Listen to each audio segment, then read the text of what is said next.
They formulate. It's called a get because it has 12 lines. Uh-huh. That's the word comes from. Uh-huh. It doesn't seem that the word get has no. There's no source. Has no real meaning. And does Tosis tell you why a get has to have 12? Well, again, so here he says it's the other way around. I mean, it's called a get, and therefore, because it's called a get, let's write 12 lines. But some of the other Tosos, they formulate it the other way around.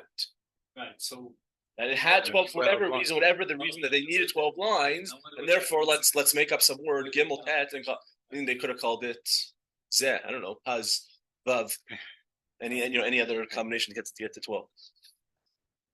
So we're looking at the takana of funny nechta,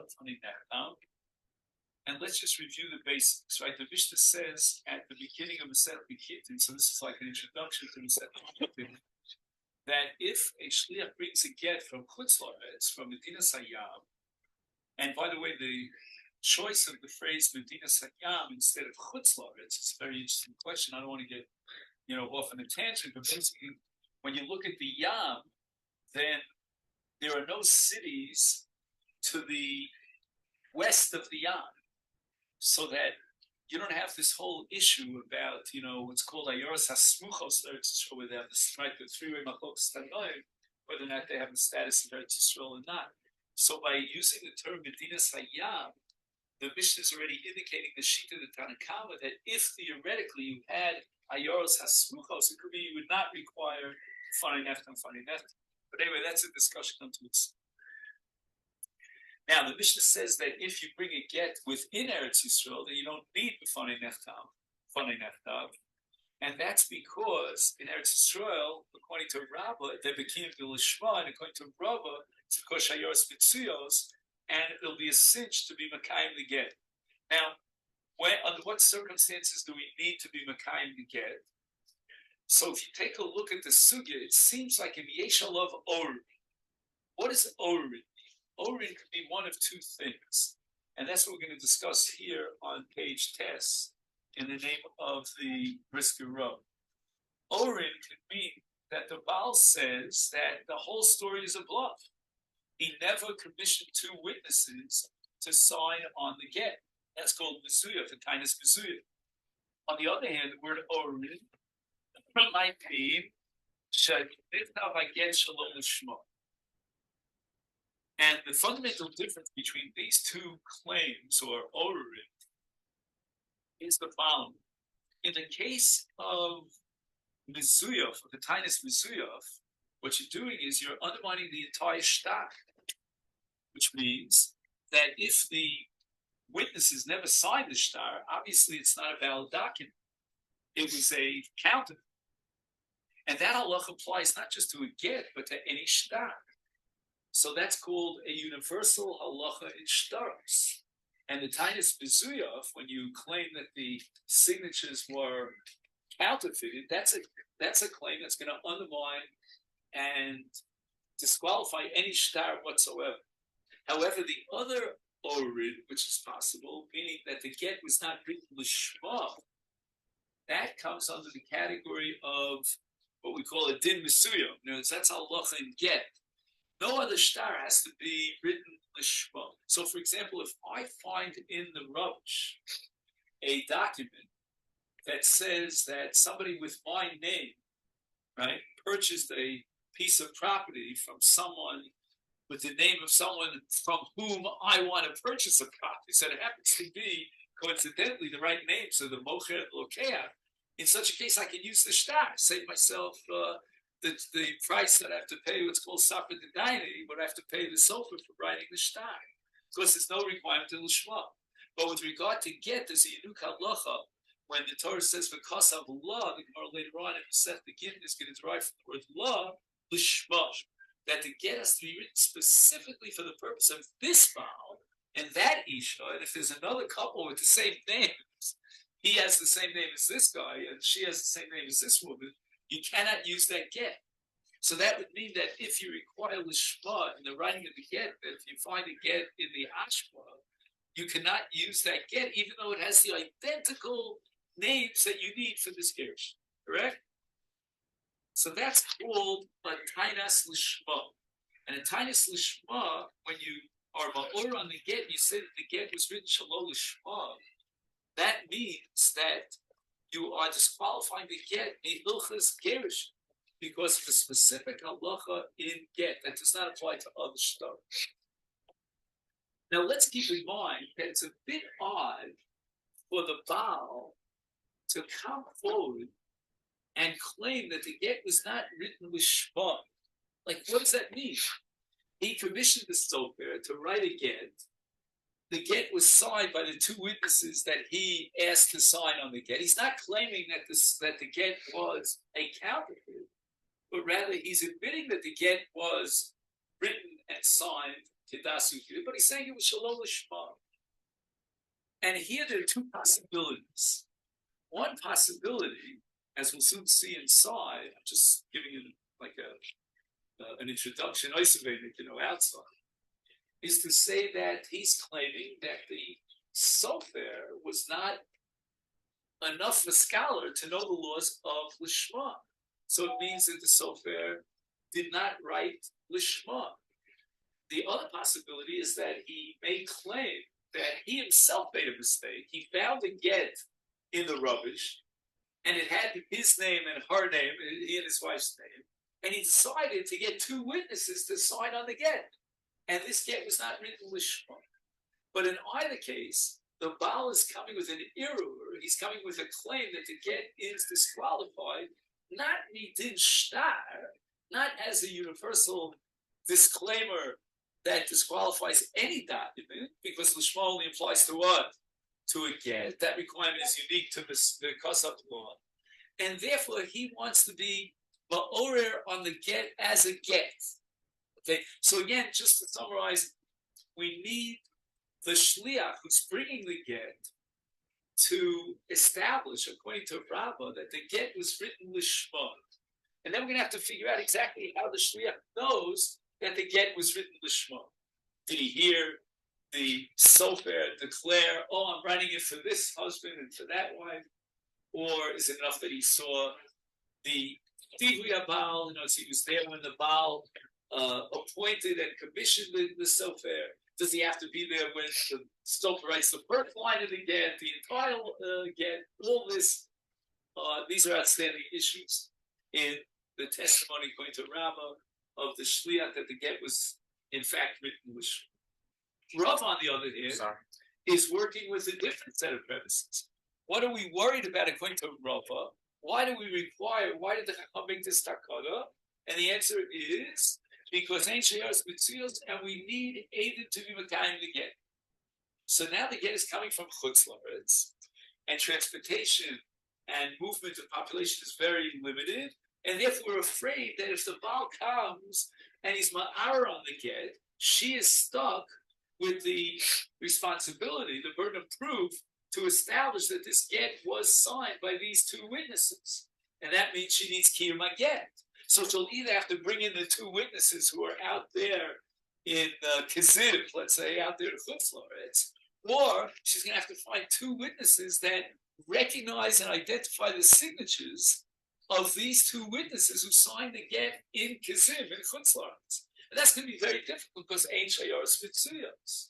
And therefore, in order to avoid such a situation, we need that the shaliach be able to testify that these two signatures are authentic. They're not counterfeit. Okay. Are we suggesting that even according to Rabbah, the issue is only if the Baal comes to be married on the guest? No.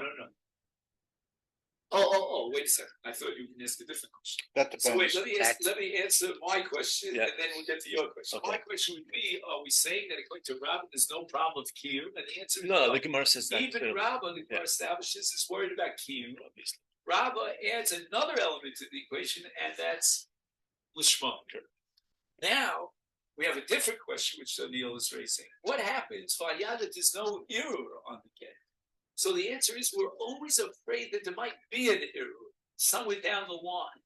But according to Rabbah, they won't even accept the get to begin with. Because they have reason to think it's not lishma to begin with. Doesn't seem so. It seems You're like saying that's also only if they're already. if this is right. In and of itself, we assume that Safed the Daini of the Kiyah Lishma and a Sofer definitely wrote to get Lishma, unless it's an error. And once it's an error on the part of the Baal, for example, maybe it could be an error on the part of someone else, then we have a suffix on the get, and we need testimony to establish that this get was signed. These are authentic signatures by the two agents. The Gemara tries to bring proof from Rabbi Meir, because if you don't see Fanei Nechem, it's a puzzle get. But Vlad Mamzer, and he doesn't say if they're even saying even without already. I granted the maskana of the Gemara is that it's not necessarily totally on this, but the Gemara after the takana, correct, yeah, is why the Rabbanan made this takana. Why did they require that the shliach testify Fanei Nechem? What were they worried about? They were worried about an irur. And in an event that there's an irur, then it's going to be very problematic to establish that the get was written and signed Kedasu Kedin, whether it means written Lishma or signed by the agent and signatures are there. So that the Chachamim were anticipating the possibility, or shall we call it the likelihood, of an irur on the part of the Baal. Now, you might ask, why would the Baal be ma'ar on a get if the get is actually valid? The answer is because from the time that the shliach received the get from the hands of the Baal until he delivered the get, which might take weeks, especially if you're waiting for Shayaras to get all the way to Eretz Yisrael, until the woman received the get, he's got a long period of time. And during that period of time, he says to himself, you know what? She's not such a bad lady. Maybe I should remain married to her. And now he has to figure out a way of disqualifying the get. So there's a serious likelihood, again, I don't know if it's 10% or 20%, whatever it is, that he may come and be ma'ar. So in order to nip it in the bud and to preclude a situation where a woman will be an akuna because she won't be able to prove and establish the validity of the get, in event that the Baal will be ma'or on the get, they establish that the shliach would have to testify Fanei Nechem. What does he want if he's ma'ara? He wants to hold her up so that he can marry her again? If he changes... No, I don't think so. I think if he's ma'ara on the get, he wants to make sure she doesn't get married to another man. Well, because once she gets married to another man, he can no longer marry. No, he wants to hold her up so he can marry her. Correct. He changed his mind. He wants to stay with her. He changed his mind. He no longer wants the gerish, which allowed to marry someone else. Yeah. He's going to be ma'ara on the get. He doesn't even have to remarry her. If he's married the get and the get doesn't exist, then he's still married. Correct. Yeah. And he has vested interest in doing so because of the period of time, he gave it a second thought. And he decided, you know what, I don't want this yet. Doesn't want to pay many reasons. Oh, not the same. But then, still, it's what's he going to accomplish? They'll hold her up. So now, once they have made the takana and they require the shliach to say Fanei Nechem, then if the shliach fails to do so, the rabbanon are going to hold up the get. It's a mishanim imadel shetovu chachamim, and that's going to be a very big problem if the shliach cannot, declare and testify to Fanei Nechem. So again, it comes out the following, that before the Rabbanan made this takana of Fanei Nechem, and before we were choshesh for a taina, which is called an error on the part of the Baal, we were very complacent and secure with the fact that the shliach gave the get to the woman, and she has the get. We assume the get is kosher. But now you might ask the following question. If you're worried about an ira Baal, and therefore you're establishing that the shliach has to testify to Fanei Nechem, well, at the end of the day, it's going to be his word against his word. The Baal's going to come to Gemara the get. You heard the testimony of the shliach. The shliach is at the end of the day one witness. So it's one witness against another witness. And in such a case, we throw them both out of court. That's called Echad B'Chosh. So what if you gain, asks the Gemara, by having the shliach testify he's only one aid. And if the whole reason, the motivation to have him testify for Neftav, etc., is because you're afraid of the era of Baal, well, what have you gained at the end? If the Baal's Ma'ara, the get is in a state of suffix, we don't know. We have one witness against another witness as to the kashrus of the get. So we're not going to let her marry someone else. She'll still be an aguna because we have one claim against the other. And apparently the Gemara says the Rabbanon instituted what's called kiyum shtos. Let's explain. On a Doraisa level, we don't require to be Makayim and authenticate the two signatures on the get, on a shtar. Why not? Tzvi, do you remember we discussed this once? When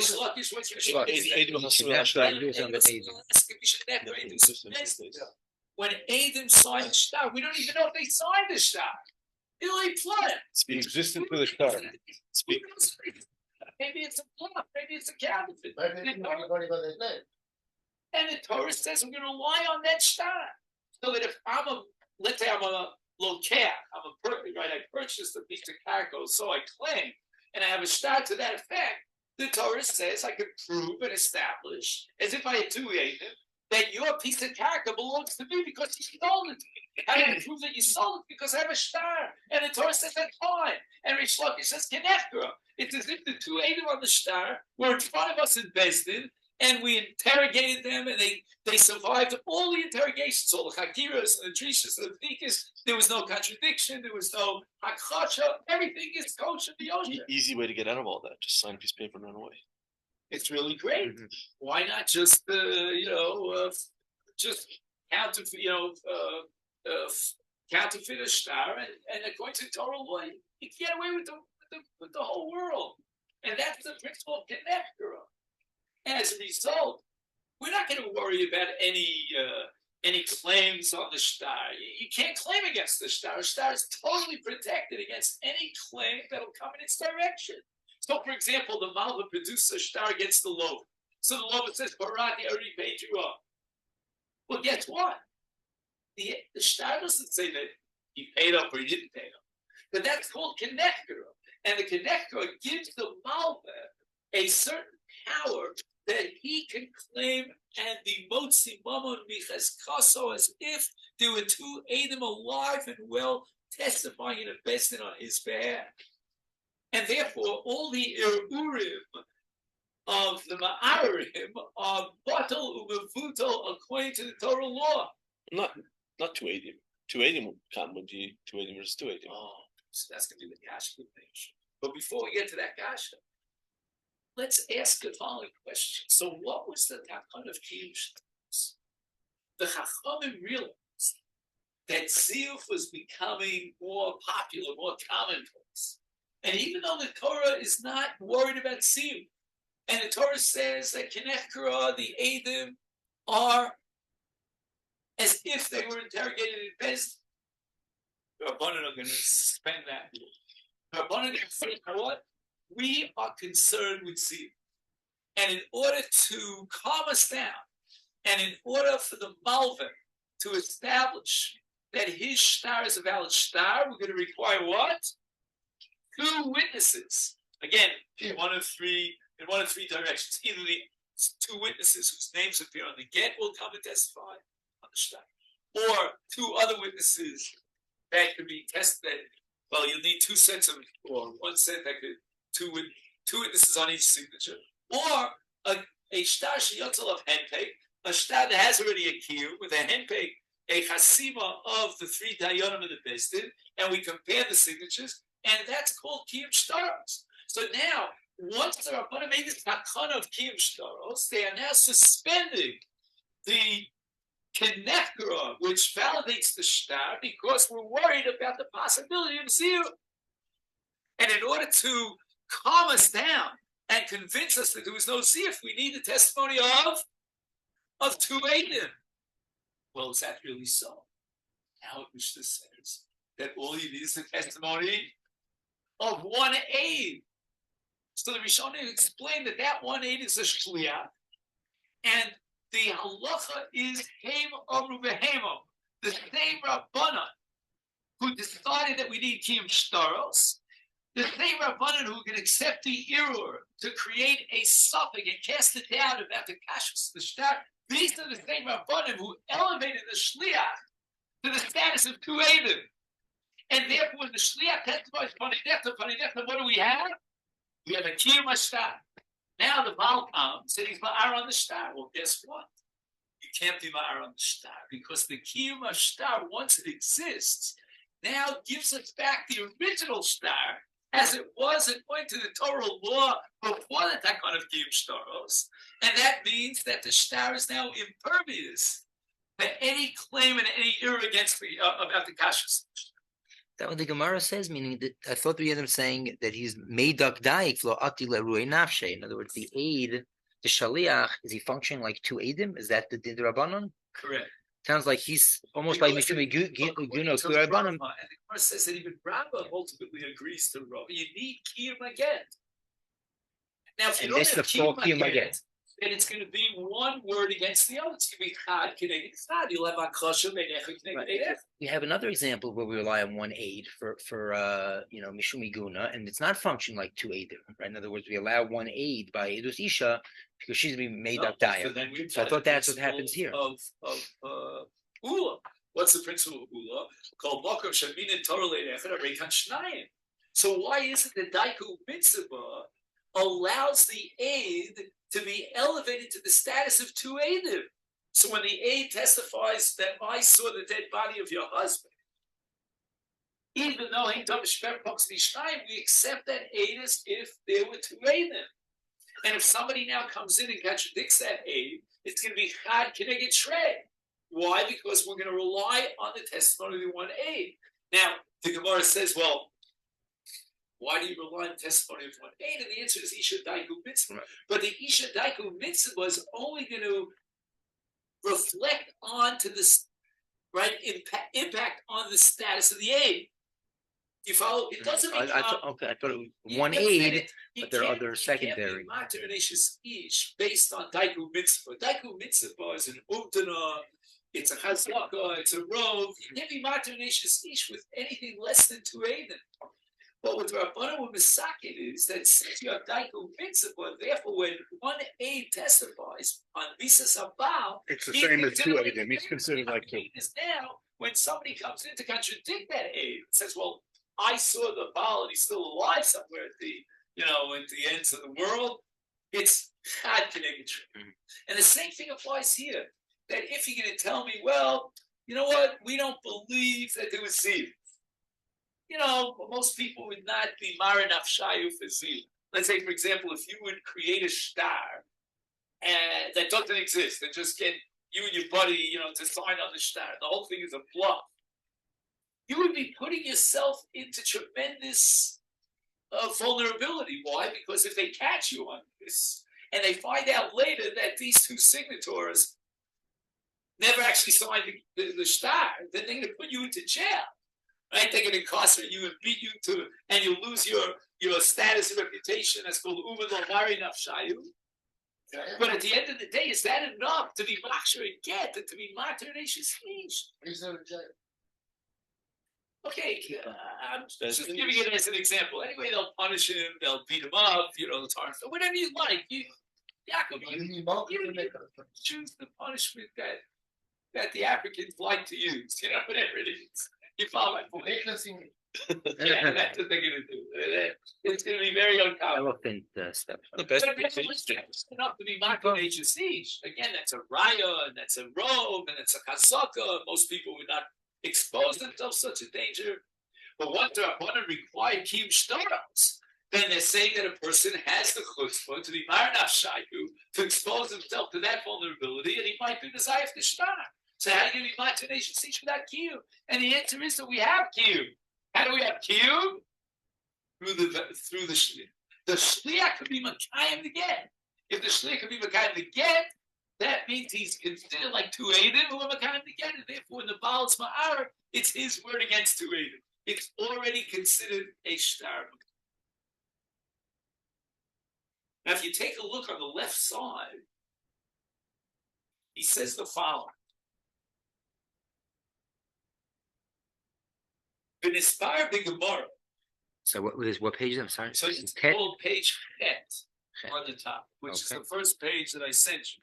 Yeah. Mhm.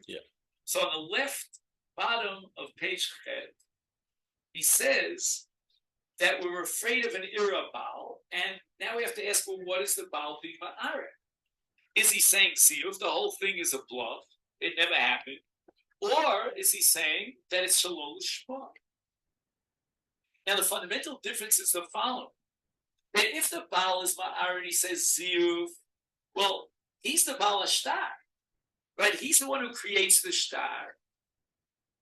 And therefore, he has a certain element of Nembanos to disqualify the Shtar and say that there was never such a Stevri Baal. I never commanded or commissioned the writing in the get. And the two signatures are counterfeit. Forgeries. However, with regard to a different category of error, namely Shalom Lishma, here we have an implicit Hodah in which the Baal concedes that he commissioned the writing of the get. However, it was written Shalom Lishma. And he says here on the top of page 10, if you have it, that there's machlokas between Rashi and Tosfos. Im yovo v'ya'arer ha'im yesh b'koch irula holy v'zeh sofi gomer lifsos aget o she'ein zu ela hotzas las v'alma v'gam osa rotzu chachom. That's Rashi. Rashi holds that there's an actual psul in the get. And he says the following. The Rabbanim made a takana, and they were choshesh because the level of ignorance in chutzarts is such that they're not b'kiyah b'lishma, right? Or because of ribui hazayfanim, the Rabbanim required upfront, even before the Ira Baal, anticipating the Ira Baal, that the shliach recite and testify funny nefta. And that's the lashon of Rashi. If somebody can open up the Rashi, that based on the base of Masla Rabbana. Atzrechu lemechash lebilsa. In other words, the Rabbanan already are choshesh that maybe perhaps there'll be an error of the Baal, and therefore they put the get into suspended. What's the word? You know, they suspended it in midair. Because right now we don't know whether this get is reliable. That's called it's Refu Lemechash Lebilsa. The Rabbanan said we have to be worried about the possibility of an error. And now we get to the Marsha. No, it sounds from Rashi even without The Rashi. Right. Yeah, Even without the error. in other words, if the Shliach doesn't say anything, the Baal never comes, the get is problematic. Where's the Rashi? Just 1 second. Better of bed. On bed of it. Yeah, the second to last line. Why?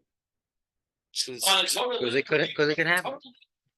Again, because Reish Lakish is connected, correct? Mm-hmm. But the Rabbanan were Reish Lakish, and they required Q. Reish Lakish's din has nothing to do with Ishma. It does, as we'll soon see. It has a lot to do with Ishma. But anyway, let's hold on. I just want to get through this Rashi. Okay?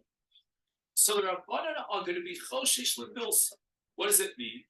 Whereas the Torah says that the get is kosher, and we don't have to be Choshesh of any psul in the get, the Rabbanan required kiyum of the get through what?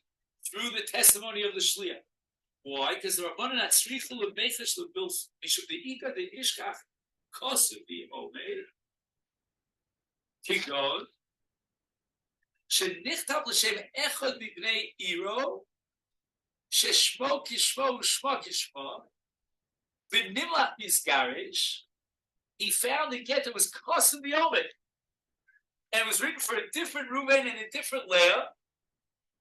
And now, Reuven and Leah, the original couple, they decide they're not going to use this get. They throw it into the rubbish, and now he finds the get. Lo and behold, the names are perfect. It's Reuven, like my name, and Leah, like my wife's name, right? So the Rabbanan are requiring a testimony of Lishma, right? We're now going to Rabbah, because with Choshesh, that maybe they weren't Bekim Lishma. So if they weren't Bekim Lishma, maybe he found this get and it wasn't written Lishma.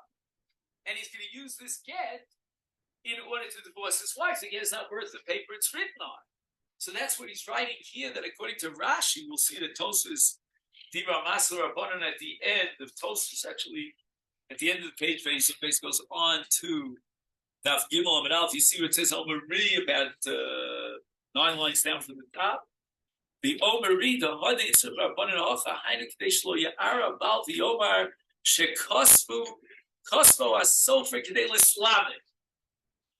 So the Ira Bal on Lishma, meaning that it's Shalom Lishma, is either A, according to Rashi, that the Baal found the get in the Ashba, wasn't for him, or B, according to Tosfos, and then you read, is because the Sofer was learning Safros, he was practicing, who hit them all of Eidim, Shulo Baki Lishma, he doesn't realize that this get, which he wrote and had 2 Eidim sign on it, was not written Lishma, because he's an Amoritz, correct?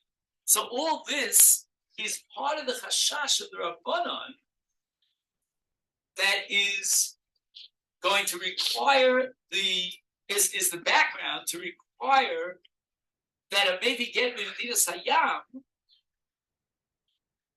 that we require the Shliach to testify Neta, because we're worried about the possibility of an error and what's going to be the amount. Now keep in mind that Rashi doesn't mention the word error. Do you see that? Rashi says, Rabbanu de Itzrich lemeches lemilsa.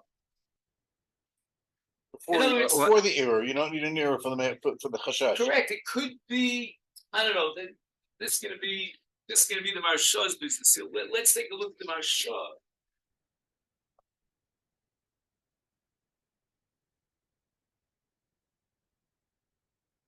It says the following.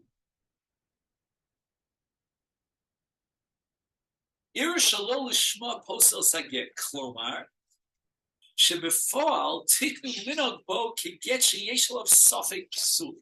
The Marsha understands that from the get-go, we're going to consider this get as if there was an error on the get of shalol lishma. And therefore, the Rabbanan made a takana that before we're not allowed to use this get because the get has the status of a safek pos. And now we have a hakira from the Brisker Rav.